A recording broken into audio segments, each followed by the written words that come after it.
প্রিয় দর্শক, আপনাদের সবাইকে ওয়েসিস এই সময় অনুষ্ঠানে স্বাগতম। সঙ্গে আছি আমি এস এম আকাশ। আপনারা জানেন, সবাইকে অবাক করে সব হিসেব নিকেশ উলটপালট করে দিয়ে মার্কিন যুক্তরাষ্ট্রের প্রেসিডেন্ট নির্বাচিত হলেন ডোনাল্ড ট্রাম্প। ডোনাল্ড ট্রাম্পকে আমেরিকানরা কেন বেছে নিলেন হিলারির বিপরীতে, সে বিষয়টা এখন আলোচনা হচ্ছে পত্রপত্রিকায়। এর আগে যেমন লেখা হয়েছে, এখন সেটার বিশ্লেষণ হচ্ছে। সেটা আমরাও আজকে একটু বিশ্লেষণ করার চেষ্টা করব এখানে বসে, যে ডোনাল্ড ট্রাম্প কিভাবে এত এত মানে একদম কম জায়গা থেকে একদম প্রেসিডেন্ট নির্বাচিত হয়ে যেতে পারলেন, সে বিষয়টি নিয়ে আমরা আলোচনা করব। আর আলোচনা করার জন্য আমাদের স্টুডিওতে দুইজন অতিথিকে আমন্ত্রণ জানিয়েছি, তাদের সাথে আপনাদের পরিচয় করে দিই। আমাদের সাথে আছেন প্রফেসর আমিনা মহসিন, আন্তর্জাতিক সম্পর্ক বিভাগ, ঢাকা বিশ্ববিদ্যালয়। আমাদের সাথে আরও আছেন রিয়াজউদ্দিন আহমেদ, সম্পাদক, নিউজ টুডে।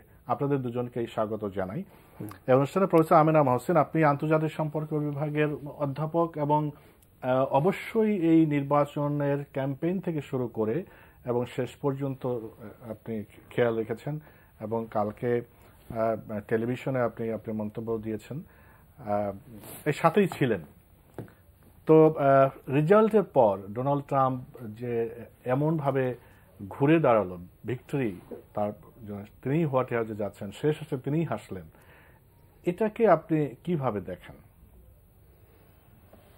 না, দেখুন, আমার মনে হয় যে এটা মানে ধরেন অ্যাকচুয়ালি জিনিসটা যদি আমি বিশ্লেষণ করি, এখানে অনেকগুলো জিনিস আমাকে আনতে হবে। প্রথমে হলো যে আমাকে বুঝতে হবে যে বিশ্ব রাজনীতিতে এক ধরনের একটা পট পরিবর্তন হচ্ছে, এবং এটা কিন্তু বিশ্বায়নের একটা ব্যাকল্যাশ হিসাবে আমি ধরতে চাইব। কারণ সেখানে আমরা দেখছি বিশ্বায়নের যে অনেকগুলো ধরেন সুফলও আছে, আবার নেতিবাচক কিছু দিকও আছে। এবং আমরা দেখছিলাম যে কি আমেরিকান সোসাইটিতে সেই নেতিবাচক প্রভাবগুলো পড়া আরম্ভ করে গেছিল। যেরকম ধরুন আপনি এই যে আমি যদি ট্রাম্পের কথা ধরি, ট্রাম্প মেজর 3টা জিনিস নিয়ে লড়াই করেছেন। একটা ছিল ট্রেড, মানে ব্যবসা ধরেন, একটা ইমিগ্রেশন, অভিবাসীদের ব্যাপার, আর একটা টেরোরিজম, জঙ্গিবাদ। এই তিনোটার সাথেই কিন্তু বিশ্বায়ন জড়িত, এবং আমরা দেখেছি এই তিনোটার কারণেই কিন্তু মার্কিন যুক্তরাষ্ট্রের নাগরিকরা, যারা ওখানকার মানে ধরেন আমি বলবো যে মানে একেবারে হোয়াইট আমেরিকান যাদের, তাদের কথা আমি এখানে আনছি, তারা এফেক্টেড হয়েছে। সবাই পৃথিবীতে সবাই এফেক্টেড হয়েছে, কিন্তু মূল টার্গেট তো ধরেন আমেরিকানস থেকে প্রথম ইয়েটা এসেছিল ওদের ইয়েতে। এবং এটা নিয়ে আমরা তর্ক করতে পারি যে এই জঙ্গিবাদ কারা সৃষ্টি করলো, সেটা একটা ভিন্ন ইয়ে। তারপরে যেটা হলো কি, মার্কিন যুক্তরাষ্ট্র যেভাবে ছড়িয়ে পড়েছে না, তার প্রভাব বলো এগুলো। সো এক ধরনের মার্কিন যুক্তরাষ্ট্রের জনগণের মধ্যে, যেটাকে আমরা বলি না যে একটা ফ্রাস্ট্রেশন, একটা সেকশন ভীষণভাবে ফ্রাস্ট্রেটেড হয়ে গেছিল, তাদের মধ্যে রাগও ছিল। ট্রাম্প সেই মানে গোষ্ঠীটাকে বা সেকশনটাকে অ্যাড্রেস করতে পেরেছে, যাদের মধ্যে রাগ ছিল, ফ্রাস্ট্রেশন ছিল, যারা তাদের চাকরি হারিয়েছে, ব্যবসা হারিয়েছে, যারা কলেজে যেতে পারছে না, এবং যাদের ওখানে আনএমপ্লয়মেন্ট রেট আমরা জানি ভীষণ হাই হয়ে গেছিলো, ইনফ্লেশন উঠে গেছিলো, পাভার্টি লেভেলটা হাই হচ্ছিল। এই সমস্ত জায়গাগুলোকে কিন্তু ট্রাম্প ধরেছে। এবং ট্রাম্প যেহেতু একজন ব্যবসায়ী, উনি কিন্তু বারবার রাজনীতিবিদদেরকে আঘাত করেছেন। উনি বলেছেন যে রাজনীতিবিদরা ইটস আ ক্লাস, এবং বলেছে, আজকেও ইনফ্যাক্ট উনি ওনার ভাষণে বলেছেন যে পলিটিক্স ইজ ডার্টি, এই কথাটা উনি বলেছেন, এবং উনি বারবার এটা ওদেরকে করাপ্ট বলেছে। এবং সেখানে আমরা দেখছি যে আমেরিকাতে এক ধরনের একটা মুড এসে গেছিলো, যেটাকে আমরা একটা লেফট ওরিয়েন্টেড মুড বলতে পারি। এবং আবার যেহেতু পরপর দুবার ডেমোক্র্যাটসরা ছিল, তো আমেরিকানসরা একটা পরিবর্তন চাচ্ছিল। হয়তো হিলারি না হয়ে এখানে বার্নি স্যান্ডার্স হলে আমরা জানি না ফলাফলটা কী ধরনের হতো।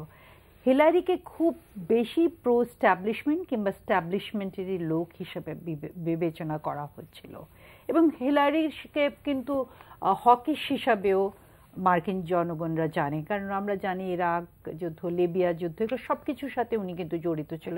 তারপরে তো ওনার ইমেল স্ক্যান্ডালস, এগুলো প্রত্যেকটাকেই কিন্তু ট্রাম্প করেছে, পুঁজি করেছে। এবং সেখানে সাধারণ মানুষের কাছে ট্রাম্প নারীদের সম্পর্কে কি বলেছে, কাকে গালি দিয়েছে না দিয়েছে, সে ভ্যালুসগুলোর চাইতে বেশি, আমি বলছি আমেরিকানস, হোয়াইট আমেরিকানসের কথা বলছি, বড় হয়ে দাঁড়িয়েছিল তাদের জীবিকা, তাদের সার্ভাইভাল, এবং তারা চাকরি পাবে কি না, তারা ঋণ মুক্ত হবে কি না, তারা অনেকটা না যে আমরা বলি না যে ঘরে ফিরতে চাচ্ছিল, সেরকম একটা এবং এটা খুবই আয়রনিক একটা ব্যাপার যে দেখেন রিপাবলিকানস থেকে কিন্তু আমরা ধরে থাকি ব্লু কলার এবং ডেমোক্রেটসদেরকে ধরি হোয়াইট কলার, কিন্তু ট্রাম্প এখানে হোয়াইট কলার আমেরিকানস যারা, তাদেরকেই কিন্তু উনি ধরতে পেরেছিলেন। হিলারিকে তাদের কাছে কিন্তু মনে হয়েছিল একটু দূরের, এবং হিলারির আবার কোয়ালিফিকেশনসগুলো এরকম ছিল যে উনাকে ওভার কোয়ালিফাইড মনে হয়েছে। উনি ধরেন উনি সেনেটর ছিলেন, সেক্রেটারি অফ স্টেট ছিলেন, ফার্স্ট লেডি ছিলেন, তারপরে উনি by training she is a lawyer. অনেক নারীরা আমরা দেখেছি, বেশিরভাগ 50% নারী, সেখানে দেখা যাচ্ছে অধিকাংশেরই বয়স কিন্তু 65-এর উপরে।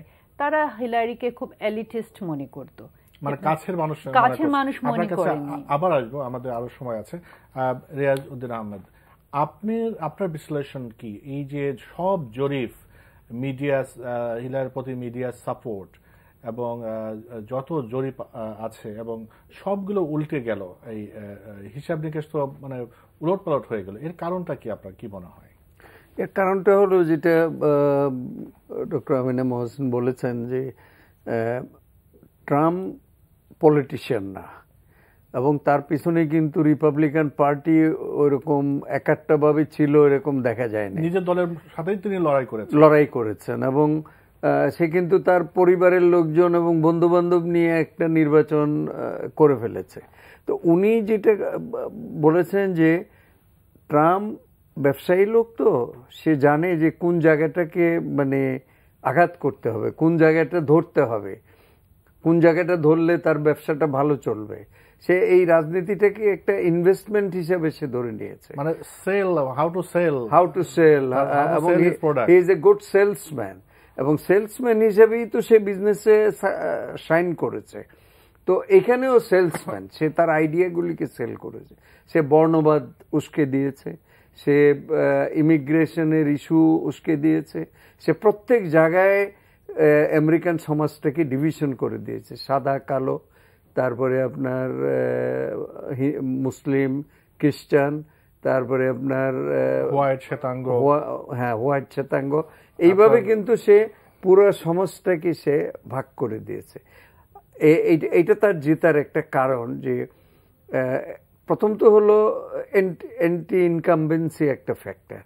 2 টার্মে ডেমোক্রেটরা থাকার পরে থার্ড টার্মে নর্মালি আমেরিকানরা কাউকে দিতে চায় না, এবং আপনি দেখেছেন যে আল গোরের মতো ক্যান্ডিডেট, এর চেয়ে বেটার ক্যান্ডিডেট আমেরিকাতে তো খুব কম পাওয়া যাবে। কিন্তু এরকম আভাস কিন্তু মানে কোনো মিডিয়া বা জরিপে এরকম আভাস কেন পাওয়া গেল? এগুলো পাওয়া গেল না এই জন্য যে এটা হলো হিলারির ওভার কোয়ালিফিকেশন এবং ট্রাম্পের একটা কি বলবো একটা অখ্যাত, জরিপে যারা অংশগ্রহণ করে তার সত্য কথা বলে নাই, মনের কথা বলে নাই। সত্য কথা হয়তো মানে মিডিয়া একটা নিয়েছে যে Hillary is the politician, Hillary is experience, আর ট্রাম্প হইল কোত্থেকে, মানে একটা অখ্যাত লোক কোত্থেকে উঠে এসছে। Media did not give attention to Donald Trump, কিন্তু ডোনাল্ড ট্রাম্প যে সোসাইটির কোন জায়গাটার মধ্যে হিট করেছে এইটা কিন্তু মিডিয়া ফেল করেছে ধরতে, যে ওই যে যারা চাকরি প্রার্থী, যারা স্কুল ড্রপ আউট, যারা বর্ণবাদে বিশ্বাস করে, এই লোকগুলিকে কিন্তু সে টেনে নিয়েছে। এবং সে কোথায় গেছে, সে বিভিন্ন ছোট ছোট শহরে, গ্রামের মধ্যে চলে গেছে, তার মেসেজটা ওইখানে দেওয়ার চেষ্টা। যেই জন্য আজকে দেখবেন যে ডেমোক্রেটদের যে ঘাঁটিগুলি, স্ট্রং হোল্ড যেগুলি, এইসব জায়গার মধ্যে মানে সারপ্রাইজিংলি হিলারি ক্লিন্টন হেরে গেছে। আপনার ফ্লোরিডা, তারপরে মিশিগান, পেনসিলভেনিয়া, ওহাইও, এই জায়গাগুলি কিন্তু মানে ব্লু এরিয়া। এগুলি ব্লু এরিয়াতে মানে হেরে গেছে, বেশি না 1-2% ভোটে এগুলি হেরে গেছে, কিন্তু ইলেকটোরাল ভোট তো চলে গেছে। তো এই যে মানে এইটা হলো একটা ব্যাপার। আরেকটা হলো, এইটা আমি জানি না বলা ঠিক হবে কিনা, একটা ম্যান শেভনিজম কাজ করে আমেরিকাতে। আমেরিকান মহিলারা ভোটার হয়েছে কত বছর হয়েছে? 50 বছরের মতো। 300 বছরের 100 বছর আগেও মহিলারা ভোট দিতে না না, এই 50 বছর 300 বছর হলো স্বাধীন হয়েছে তারা। 300 বছরের মধ্যে 50 বছর হলো মেয়েরা ভোট দিচ্ছে, 250 বছর তারা ভোট দিতে পারে নাই। তো সেই জায়গার মধ্যে যেমন ধরেন আমেরিকান ইলেকটোরাল অ্যারিথমেটিকে 53% হলো ফিমেল ভোটার। এই 53% আমি সরকার কবিরউদ্দিনের সাথে এটা টকশো করছিলাম, আমরা বললাম যে এই 53%-এর 50% হিলারি ক্লিন্টন পাবে না। এটা আমাদের একটা ধারণা ছিল। আজকে দেখা গেল এই 53-র 54% হিলারি পেয়েছে, 47% পেয়েছে ট্রাম্প। যে কাস্ট ভোট মহিলাদের, এটার এত মানে মহিলা বিদ্বেষী কথাবার্তা বলা, নোংরা কথাবার্তা বলার পরেও তিনি 47% ফিমেল ভোট পেয়েছেন। তো এইটা হলো একটা ম্যান শেভনিজম একটা।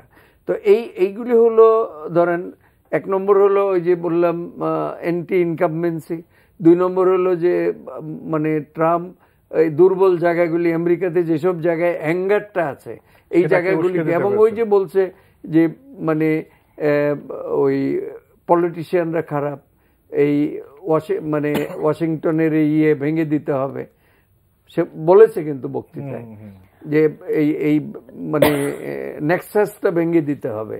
এই জায়গার মধ্যে আমার মনে হয় যে আমেরিকাতে যে একটা অবস্থা চলছে, একটা ট্রান্সফরমেশন চলছে, যে কোথায় যাবে তাদের কিন্তু নানান রকমের টপসে টার্বির মধ্যে কিন্তু তারা চলছে।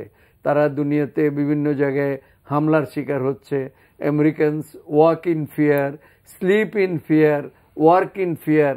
এই ফিয়ার থেকে, ফিয়ার সাইকোসিস থেকে বের করে আনার জন্য ট্রাম্পের কতগুলি, তারপরে ওই যে অ্যান্টি ইমিগ্রেন্ট, অ্যান্টি মুসলিম, এগুলি বলে টলে, যেগুলি আমেরিকানদের কাছে খুব ক্যাচি ওয়ার্ড। আর আমেরিকাতে তো বর্ণবাদ বরাবরই ছিল। এই যে হোয়াইট র্যাক ব্ল্যাক পুলিশকে মেরে ফেলায়, এগুলি তো আমেরিকান সোসাইটির ডিপ ওনস এগুলি। এখন এই যে মানে ট্রাম্প বলল পোস্ট ইলেকশন বক্তৃতায় যে will have to repair the divisive ওনস in the American society, সেটা কি করে পারবে উনি?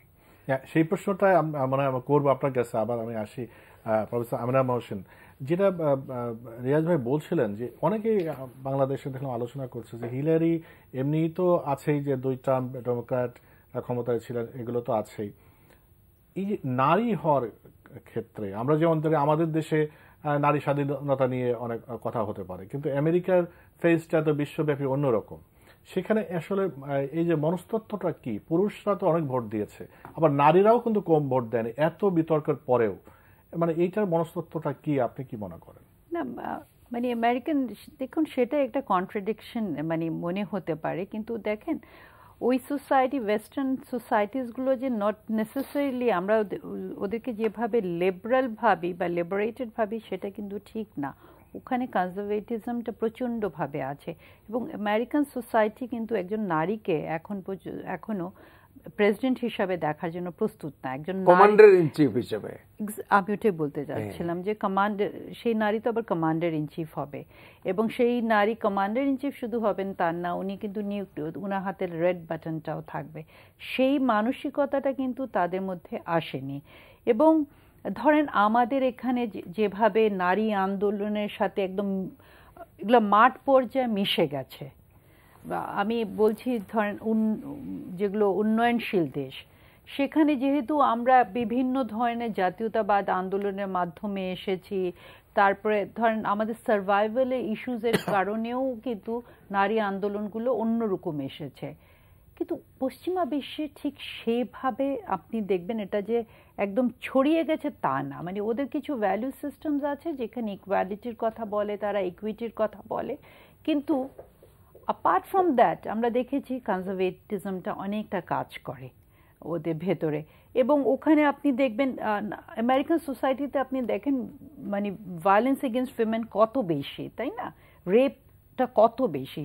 এই সমস্ত জায়গাগুলোতে আমরা দেখি যে মানে ওই কনজারভেটিজমটা কিন্তু যায়নি, মানে কনজারভেটিজমটা না যাওয়ার কারণেই আপনি দেখেন যে মানে ট্রাম্পের মতো একজন ব্যক্তি যে নারীদেরকে এত অপমান করেছে এবং যে সমস্ত বক্তব্য উনি দিয়েছেন, এগুলো কিন্তু ওখানকার নারীদের মধ্যে তেমন, ওখানে কারা হিলারিকে সাপোর্ট করেছে, যারা কলেজ গোয়িং মেয়ের মানে নারীরা বা কলেজে পড়ছে ওরকম ধরনের ইয়েরা। তো সাধারণ যারা পড়াশোনা মানে ওভাবে করেনি কিংবা যারা ও 60, বেশিরভাগই দেখা গেছে নারী ভোটারদের মধ্যে ও প্রায় 50% বয়স হলো 65-এর উপরে, তারা কিন্তু হিলারিকে আবার পছন্দ করতো না। ওই যে একটা কনজারভেটিভ এলিমেন্ট তাদের মধ্যে কাজ করেছে। সো এটা নারী হয়েও নারীরা এটা করেনি। এবং তাদের মধ্যে আমি অবাক হলাম যে আমি অনেক সোশ্যাল মিডিয়ায় দেখছিলাম যে অনেকে মনে করে যে পুরুষরা এরকমই হয়, পুরুষরা এই ধরনেরই কথাবার্তা বলে। সো ডোনাল্ড ট্রাম্প এটাকে সিরিয়াসলি তারা নেয়নি, মানে এটা কাছে ওটা তাদের সিরিয়াসলি মানে কি এটা তাদের কাছে কিছু মানে অবাক হওয়ার মতো মনে হয়নি। ধরেন আমাদের এখানে যেরকম আমাদের ভ্যালু সিস্টেম আর তাদের ভ্যালু সিস্টেম, আসলে আমরা তো আমাদের ভ্যালু সিস্টেম দিয়ে জাজমেন্টটা করি। মানে হয়তো আমি আমার লোকেশন থেকে বলছি যে আমার কাছে এটা অগ্রহণযোগ্য এখন, কিন্তু আমাদেরও তো গ্রামে গঞ্জে যখন আমরা যাই নারীরা মনে করে যে পুরুষ মারবে, স্বামী মারবে, এটা তো স্বাভাবিক ব্যাপার, তাই না? সো সেটা তো আমরা আমেরিকা থেকে আশা করি না, তাই না? ওই সোসাইটিতে তো আমরা ওটা আশা করি না। আমরা মনে করি তারা অনেক উন্নত, তাদের কিন্তু উন্নত বলতে যে কোন জায়গাটা উন্নতর মাপকাঠিটা কি, এইবারে ইলেকশন কিন্তু অনেকগুলো প্রশ্নের মুখ নিয়ে এসেছে যে অ্যাকচুয়ালি আপনি মানসিকভাবে উন্নত কিনা, আপনি লিবারেল কিনা, আপনি লিবারেটেড কিনা, এবং টাকা পয়সায় মানে আমেরিকান সোসাইটির যে খতগুলো আছে এবং তার যে একটা ডার্কার সাইড আছে সেগুলো কিন্তু ট্রাম্প একদম বের করে নিয়ে আসছেন। এবং মানে সেটা অনেকগুলো মিথ্য অনেক ভেঙেছে আমার মনে হয়। আমরা একটা গবেষণা হতে পারে, হঠাৎ মনে হলো যে আমেরিকান সোসাইটি মানে কি আমেরিকান সমাজ পুনর্পাঠ এবং পুনর্মূল্যায়ন, এরকম একটা হতে পারে মনে হয় গবেষণা। কারণ আমি হঠাৎ মনে হলো তার কারণ যেটা আমরা জানি আমাদের দৃষ্টি, আপনিও যেমন বলছেন আমাদের দৃষ্টিতে আমেরিকার সোসাইটির যে ফেস সেটা তো এখন দেখা যাচ্ছে যে অন্যরকম, ডিফেস্ট হয়ে গেছে। আর বরং এই একটা, এবং আমার ধারণা, আমি জানি না এরকম কোনো রিপোর্টও হয় না, ট্রাম্প কিন্তু he is not a politician, তার পলিটিক্যাল ব্যাকগ্রাউন্ড বলে কিছুই নাই। তাইলে সেই ইস্যুগুলিকে সে মানে আইডেন্টিফাই করেছে, সে অনেকদিন কাজ করেছে এটার উপর। এটা নিয়ে আমার প্রশ্ন, সে কাজ করেছে নাকি তার পক্ষে কোনো একটা গ্রুপ বা কোনো ইন্টেলিজেন্স গ্রুপ বা কেউ করে দিয়েছে? Because he has money, he might have engaged very talented people. সেটা আমরা নিয়ে আলোচনা করব। রিয়াজুদ্দিন আহমেদ, আপনি যদি বলেন, যেটা শুরুতে বলছিলেন যে তিনি কিন্তু কতগুলো ক্ষত মানে আবার খুঁচিয়ে বড় করে তুলেছেন, যেমন ধরেন যে বর্ণ বৈষম্য, অভিবাসন বিরোধী মনোভাব চাঙ্গা করেছেন। তারপর শ্বেতাঙ্গ মানে আমেরিকাদের যে যাত্রা বিমান শ্বেতাঙ্গ মানে আমেরিকাকে উনি বলেছেন যে will make America great again. এখন তিনি কোন দৃষ্টিভঙ্গিতে গ্রেট বলছেন, তার মানে তার বক্তব্য যদি আমরা ধরি, তার মানে অভিবাসন বিরোধী, তারপরে শ্বেতাঙ্গদেরকে প্রাধান্য দেয়া ইত্যাদি। উনি কিন্তু যে এই যে ক্ষত যেটা তৈরি করেছেন এবং নির্বাচনের পরে উনি বলেছেন যে ক্ষতটাকে তারা চেষ্টা করবেন এটা ক্ষতটাকে সামলে নেওয়ার জন্য, সেটা কি উনি করতে পারবেন কিনা? প্রথমত হলো যে উনি এই যে মানে ক্ষতটা তৈরি করলেন, এটা ওনার সাইকিটা কি? সাইকিটা হলো আমেরিকা ফর দি আমেরিকানস। উনি বলেছে যে আমেরিকা কিন্তু গ্র্যাজুয়ালি আমেরিকানদের হাতের বাইরে চলে যাচ্ছে, এখানে হিসপানিকরা আসছে, এখানে মেক্সিকানরা এসে চাকরি টাকা সব নিয়ে যাচ্ছে, এখানে মুসলমানরা আসছে, সাথে তারা টেরোরিজম নিয়ে আসতেছে, এখানে ব্ল্যাক আফ্রিকানরা আসতেছে, এবং Barack Obama became the president of United states, এটা তারা অ্যাকসেপ্টই করতে পারে নাই যে বর্ণবাদের ইয়ের মধ্যে। এই ডোনাল্ড ট্রাম্পই প্রশ্ন তুলেছে যে বারাক ওবামা তো আমেরিকাতে জন্মগ্রহণই করেনি, ইলেকশনের সময় বলেছিল যে উনি তো খ্রিস্টান না, মুসলিম, এই যে মুসলিম, এগুলি নানান রকমের কথা করে। কিন্তু এইবার এই ক্ষতগুলিকে খুব আইডেন্টিফাই করে অ্যাটাক করা হয়েছে এবং পুরা আমেরিকান সমাজটাকে ক্ষতবিক্ষত করে ফেলেছে এই নির্বাচনকে কেন্দ্র করে। এটা রাজনৈতিক ভিকটিম হয়ে গেল আমেরিকান সোসাইটি। এটার থেকে আপনি ঠিকই বলছেন, এটাতে কেমনে রিপেয়ার করবে, এটার থেকে বের হবে কি করে? যার মনে একবার বর্ণবাদের বীজ বাষ্প ঢুকে গেছে, তাকে কি করে আপনি লিবারেলিজমের পথে আপনি নিয়ে আসবেন? সে কি করে কালাকে মানে শ্রদ্ধা করতে শিখবে, মেনে নিতে শিখবে? তার তো কথাই হলো যে আমেরিকা তো আমেরিকানদের বাইরে চলে গেছে। এই ফিলিংটা তো সে তৈরি করেছে যে নাইলে বারাক ওবামা কেমন করে প্রেসিডেন্ট হয়, এটা ব্ল্যাক আফ্রিকান সে কি করে আমেরিকার প্রেসিডেন্ট হয়? এবং একবার না, দুইবার হয়েছে, 2 টার্মে প্রেসিডেন্ট হয়েছে। তারপরে মুসলমানরা আসতেছে, এখানে মুসলমান কনভার্সন হচ্ছে, এই যে এইগুলি। তারপরে ইকোনমিক বৈষম্যের কথা বলছে যে তোমাদের চাকরি নিয়ে যাচ্ছে, তোমাদের টাকা পয়সা নিয়ে যাচ্ছে, তোমরা গরিব হয়ে যাচ্ছ, ওরা বড়লোক হয়ে যাচ্ছে, এই সমস্ত। এই জন্য বলছে যে মেক্সিকোতে মানে দেওয়াল দেব, তারপরে নাফতা বাতিল করে দেব, মানে নেটোর থেকে বেরিয়ে আসব, চীনের উপরে আমরা 30% কর আরোপ করব, যাতে করে চীনের মানে চীন এসে বাজার দখল করতে না পারে। এখন এই যে কথাগুলি বলছে, এগুলিকে এখন রিপেয়ার করতে হলে সময় লাগবে। এবং সেটা ট্রাম্প, আমি জানি না তার কি প্ল্যান প্রোগ্রাম কি আছে। একটা লোক ফ্যামিলি এন্টারপ্রাইজের মতো, আজকে দেখছেন যে তার মানে না না তার পুরো ফ্যামিলি লাইন আপ, কিন্তু প্রেজেন্টেশন লাইনে পুরো ফ্যামিলি। তার এটা বোধহয় 3rd ওয়াইফ নাকি, মানে বিশ্ব সুন্দরী মেলেনিয়া নাকি। তো ওনার থেকে শুরু করে বাচ্চা কাচ্চা, এত বড় ছোট নাতিনও দেখলাম। এরা আর কিছু বন্ধু বান্ধব, এরাই হলো তার। এখানে রিপাবলিকান একটি নেতা যাদেরকে আমরা চিনি, তাদের কাউকে আমরা দেখি নাই, নির্বাচনের ক্যাম্পেইনে আমরা দেখি নাই, আজকে মানে সেলিব্রেশনে আমরা দেখি নাই। তাহলে ট্রাম্প কার উপর নির্ভর করে পলিটিক্সে আসলো? এই জিনিসটা তো গবেষণার দাবি রাখে। এবং এই যে ইস্যুগুলিকে যে সে ধরেছে, যে ইস্যুগুলি আমরা মনে করেছি, সারা বিশ্ব মনে করেছে যে দিস আর স্টুপিড আইডিয়াস, এই আইডিয়া তো সমাজে চলতে পারে না, সিভিলাইজড ওয়ার্ল্ডে চলতে পারে না। কিন্তু এটা আমেরিকার মতো একটা সোসাইটি, যেটা অনেক বড় সোসাইটি, পৃথিবীর 1 নম্বর দেশ বলে দাবি করে, সেইখানে কি করে সে সেল করলো, এইটা বের করা দরকার। এবং কারা, হু আর দি থিঙ্ক ট্যাঙ্ক, তার নিশ্চয়ই একটা থিঙ্ক ট্যাঙ্ক গ্রুপ আছে, নাহলে ইস্যুগুলিকে এইভাবে পয়েন্টেড আউট করা।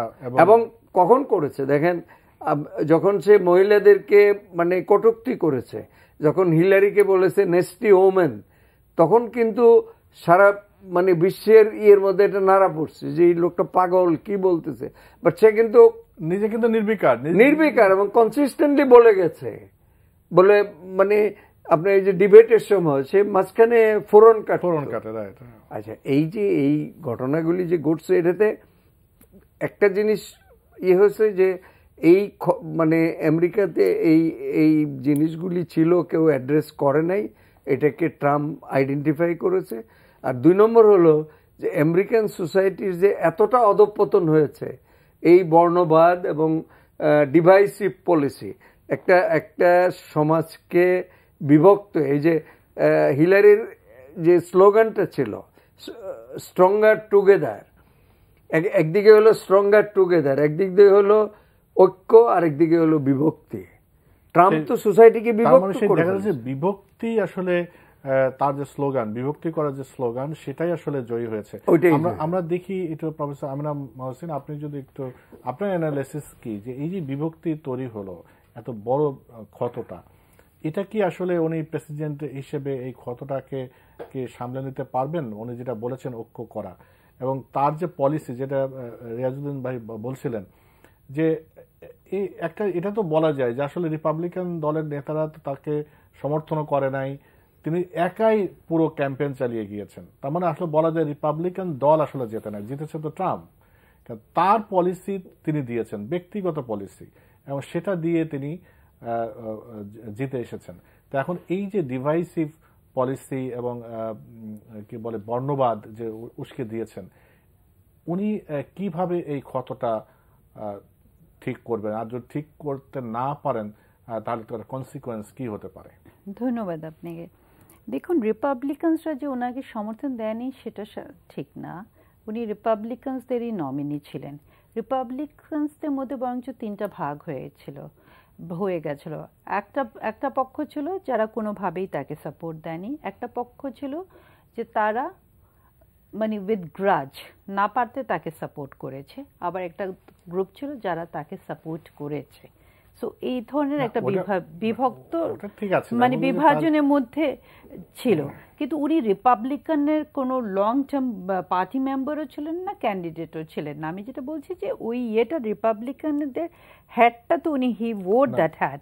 এখন আপনি যে প্রশ্নটাতে আসলেন যে এই যে বিভাজনটা উনি করে ফেলেন, এটা কি উনি আজকে যেরকম উনি যে বক্তৃতাটা দিয়েছেন, মানে আমার কাছে, যেহেতু আমি প্রথম থেকে ওনাকে ফলো করছি, আপনি রাইটলি পয়েন্ট আউট করেছেন, আমি তখন ভাবছিলাম যে তাহলে কি এটা একটা পলিটিক্যাল কালচার হয়ে যাচ্ছে? এটা আমরা আমাদের আশেপাশে দেশেও দেখতে পাচ্ছি যে আপনি যখন ভোট চাইবেন, তখন এটা আমাদের দেশেও কিছুটা দেখা যায়, তখন আপনি এক ধরনের রেটরিক্স ব্যবহার করবেন।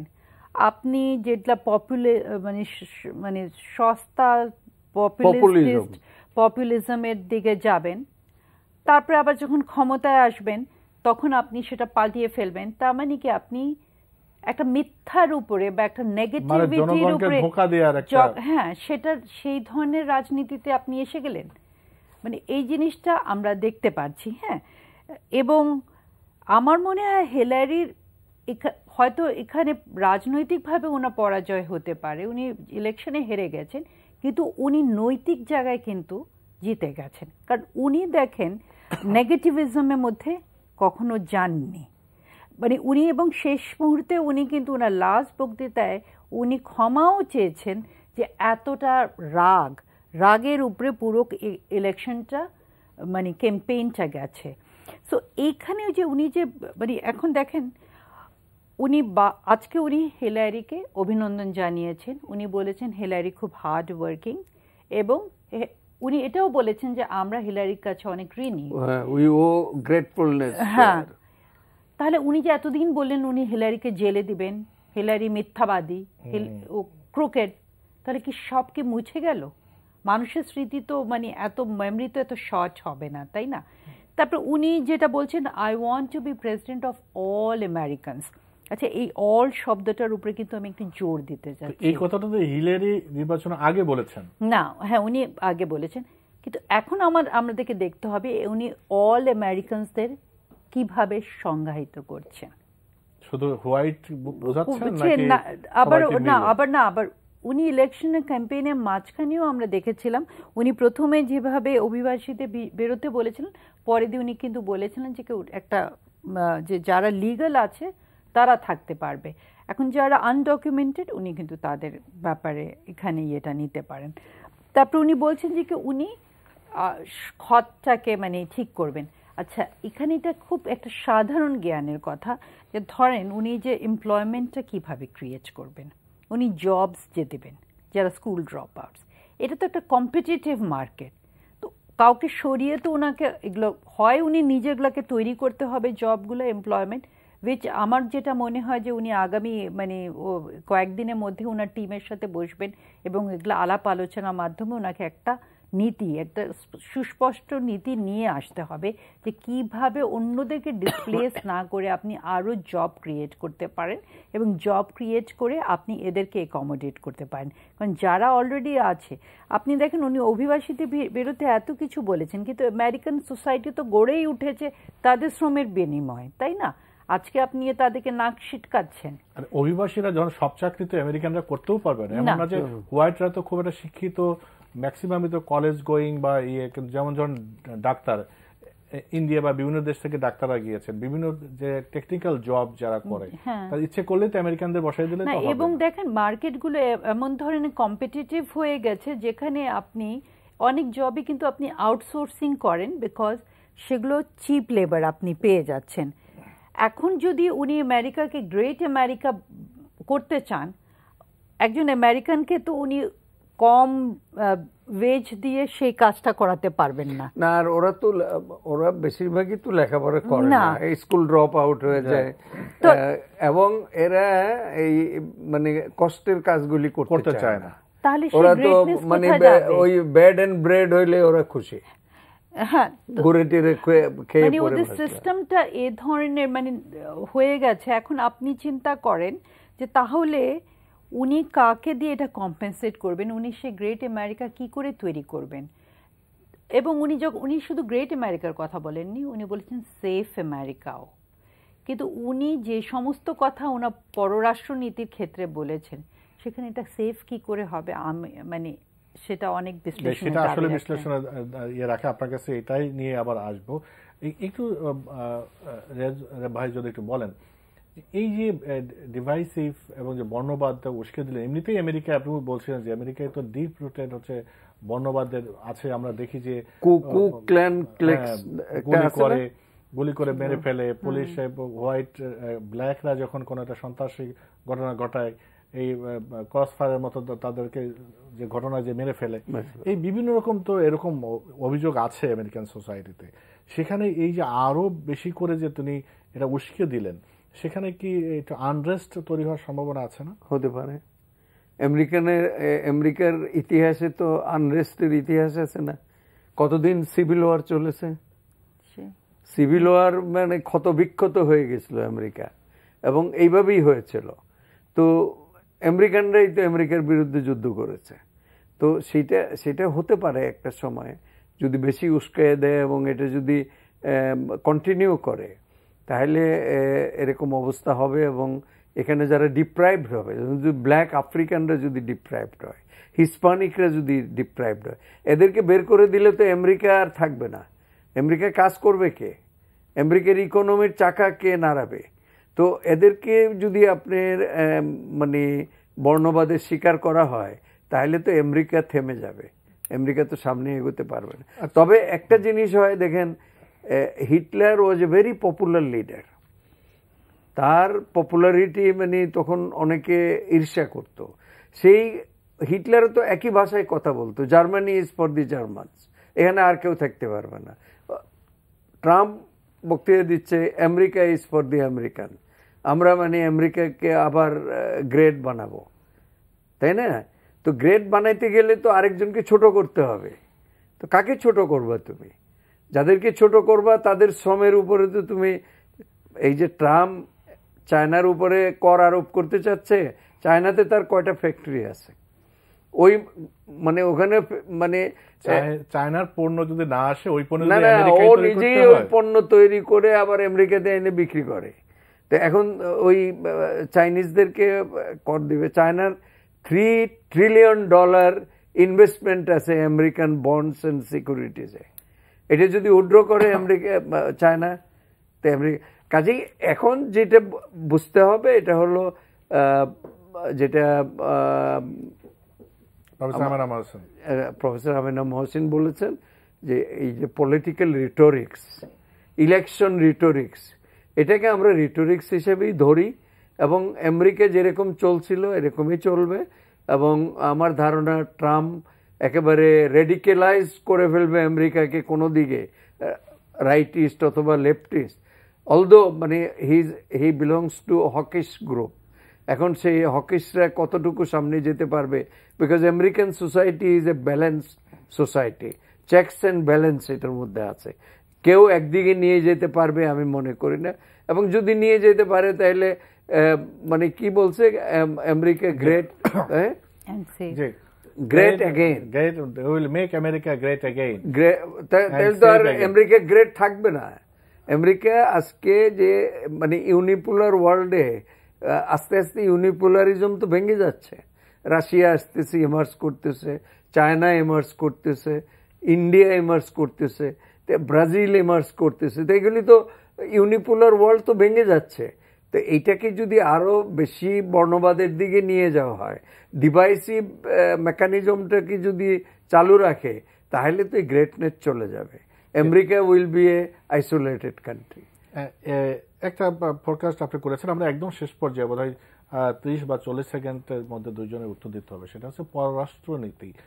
উনি যেমন ওনার যে এর আগে যে রেটরিক গুলো করেছেন, ধরুন নেটো থেকে উইথড্রয়ের কথা বলছেন, উনি আবার রাশিয়ার সাথে সম্পর্ক তার খুব ভালো, নির্বাচন আগে থেকে পুতিনের প্রশংসা করে আসছেন।